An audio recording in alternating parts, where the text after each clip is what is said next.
और गुप्त वंश के बारे में।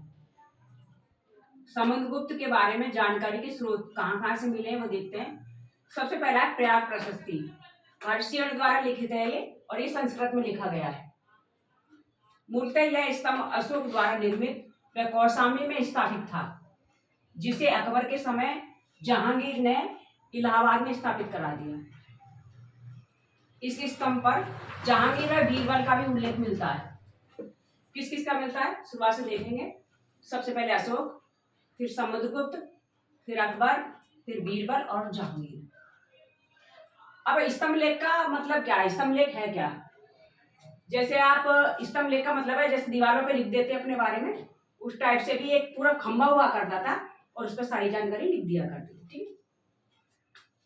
फिर आता है आपका समुद्रगुप्त का विजय अभियान। कौन कौन सी विजय की थी समुद्रगुप्त ने? वो है सबसे पहले आपका आर्यवर्त की विजय।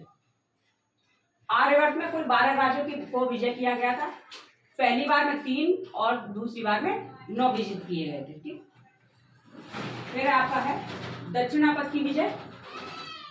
दक्षिणापथ विजय के लिए अपनाई गई युद्ध नीति है, जिसे क्या कहते हैं? ग्रहण मोक्ष अनुग्रहण, मतलब इसका होता है जीत कर त्याग देना। फिर है आपका दक्षिणी पथ राज्य, कौशल, महाकांतार, कौशल।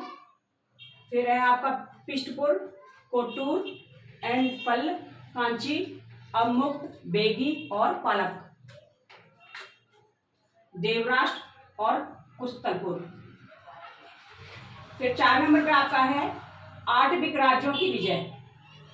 प्रयाग प्रशस्ति की 21वीं पंक्ति में 21वीं लाइन में बताया गया है कि आठविक राज्यों का उल्लेख वहीं पर किया गया है। ठीक है, इस नाम का एक राज्य भी था।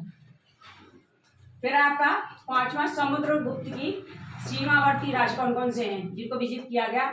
समतट, दवा, कामरूप, कर्तपुर और नेपाल। समुद्रगुप्त की मुद्राएं कौन कौन सी हैं वो देख लो आप। पहला है गरुड़।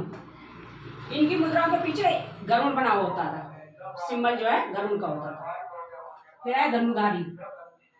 फिर है आपका पर्श प्रकार, अश्वमेध प्रकार, व्याघ्र घनन प्रकार, वीणा वादन प्रकार। अब इधर इसे देख लेंगे, ये भी मेन पॉइंट है। जो समुद्रगुप्त ने मुद्राएं जो चलाई थी उसमें एक तरफ माँ सरस्वती वीणा वादनी का चित्र था और दूसरी तरफ समुद्रगुप्त का था। दूसरी मुद्रा यह थी कि उसमें समुद्रगुप्त को वीणा बजाते हुए दिखाया गया। ठीक है। समुद्रगुप्त ने बौद्ध भिक्षु वसुबंधु को संरक्षण दिया था अपने राज्य में। फिर आता है हमारा ऐरान अभिलेख में समुद्रगुप्त को पृथु राघव से अधिक दानी बताया गया है। ठीक। अब आते हैं हम नेक्स्ट जो है राजा, उसका नाम है रामगुप्त। विशाखदत्त के देवीचंद गुप्तम नाटक में इसका उल्लेख किया गया है। इसमें लिखा है कि रामगुप्त शकों से पराजित हुआ और उन्हें अपनी पत्नी ध्रुव देवी देने को तैयार हो गया। रामगुप्त के छोटे भाई चंद्रगुप्त ने सेकंड ने शकों को पराजित किया और रामगुप्त की विधवा पत्नी से विवाह कर लिया। ओके, समझ में आया?